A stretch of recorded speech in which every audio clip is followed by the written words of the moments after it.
For more debates, updates, and bonus content, sign up at thebigconversation.show. Let's talk about your journey, Mikhaila. You're a millennial, and a lot of your generation have kind of either walked away from church or never entered church in the first place. You've recently, though, kind of gone on a journey to God. So, yeah, do you want to just give us the background to that, and we'll just listen and you tell us what happened? Sure. Okay. So, given who my dad is, I grew up knowing about the biblical stories, but more from a psychological perspective. So the meaning behind the biblical stories. We never read them really as if they had actually happened. A lot of it was the psychological significance behind it. And so I can remember in grade 4, somebody coming up to me and asking me if I believed in God. And I said, I don't know. So I probably identified as agnostic until last August. And agnostic as in completely open to it, understanding that religion has value and hoping that one day I could find some sort of support like God that I'd heard Christians talking about. It was like, that sounds fantastic, but I don't have that. And then that changed for me last August. And I think that there were a number of things that happened that opened my mind to the possibility of God. And I think having my dad as my dad was unbelievably helpful. And then I'm not sure how this resonates with a Christian audience, but I took a lot of psychedelics. And I do think the psychedelics opened my mind to the possibility that there was something there I couldn't see. Interesting. So I think that had a fairly large role to play. And then my mom got cancer and she almost died. And it was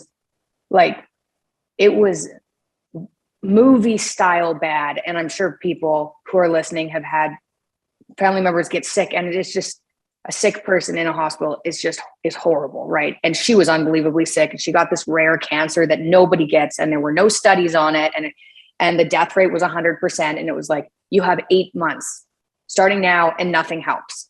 And it was like, really? She had to get a cancer that nobody gets, that kills you right away, right? Like, really? She wasn't that old. I think I could be off by a year, but like 57, right? It was like, that's not fair at all. And I watched, and that tore my family apart because it was so sudden. And it's, my mom, and something happened to her in the hospital. So she had surgery, and the surgery didn't work the first time. And then she had surgery a second time. And then the doctor nicked a lymph node. And so she had to fly to the US to get surgery again. And it just, nothing was working. And at some part through that experience, she found God. And so she identifies as a Catholic at the moment. And a lady started visiting her in the hospital, and they were praying together. And my mom's kind of demeanor changed. And so she just let go. And what she said was she let go of the control she was trying to have over, the cancer. And then this is when things got like spooky weird in a way that I couldn't logically understand. And in July, she was in the hospital. She wasn't eating. She's being fed through a tube. It was bad. And she goes, I'll be better by our anniversary. And my parents' anniversary is mid-August. And we're like, okay, mom, mom's on morphine. I'll be better by our anniversary. And she flew down to the States and had the surgery, and the surgery failed. And on their anniversary, she recovered. And nobody understood why, right? And all the doctors didn't understand why, and nobody understood why. And it was kind of like, oh, that's a weird day. And you said that was going to happen a month ago. And how is that possible? And she was like, God.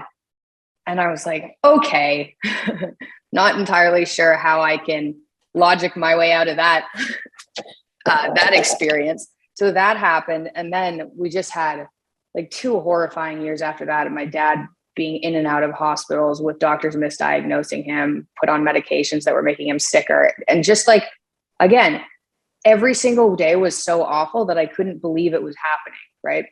And it was like too much. It didn't make any sense. And when that was happening, I thought it kind of felt like it was a 2-year thing, right? When I chose to help dad, I thought I could just move to the US. I can do my podcast. I don't have to like deal with this. This is really ruining my life. It's really stressful. And I decided instead to like go full force and kind of do primary care and figure out what was going on with him and talk to the doctors. And at that time I was like, this feels like this is going to take 2 years every day for 2 years. And it did end up it took a little bit longer than that. But last summer, I'll speed it up. Last August, things were not good still. And so my dad was still sick. I was actually in the middle of a divorce, and there were a whole bunch of parts of my life that were just not working well. And I wasn't depressed. I've been depressed. I wasn't depressed, but I was like crying daily because life was really hard, not because I was depressed. And I flew to Austin because I was planning on relocating from Canada. And I met my husband in Austin, and he's Christian. He's been a Christian his entire life. His parents are Christians, and he's like super Christian compared to how I grew up. And he was like, how are you doing? And I was like, honestly, I'm coping. I'm doing things, but I'm not doing well. Obviously, like a bunch of bad things are happening all the time. And he was like, well, you need God. And I was like, yeah, that would be fantastic, but I don't have that. Like, how do I get that? And he said, go home and pray and just ask God to reveal himself to you. And so I went back home and like prayed and was like, really, please, if you're out there, please show yourself. And the next day, and then I know like other people's experiences aren't this like obvious maybe, but for me, there were like 4 really parts of my life that were heading in a bad direction, and they all kind of turned to head in a better direction. So my dad called me and he was like, oh, I'm feeling better.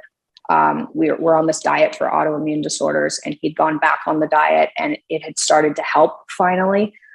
So that happened. And then negotiating with my ex-husband kind of went in a more positive direction. And then there were 2 major work things, because there's a lot of, PR around my dad and just stressful things happening all the time. And they just went in the right direction. And it was like, well, that could have happened, I guess, but I think that was God. And that was enough for me. I was like, things have been bad every day for years, like for my entire life. And I woke up feeling like calm and like kind of lifted, which I think was the Holy Spirit.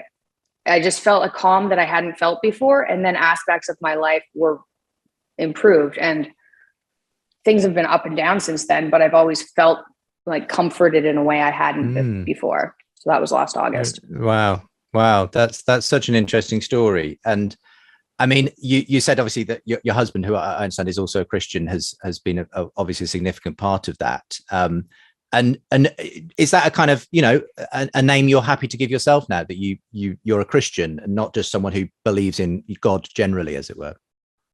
Mm-hmm. Yeah. I haven't taken I saw somebody ask what denomination, and keep in mind, everybody here, that I'm still pretty new to this, but I haven't. I'd be not non-denominational at this point. I'm mostly just reading the Bible, so a lot, multiple times, and trying to understand as much as I can from that before figuring out anything more. Yeah, well, that's a good place to start.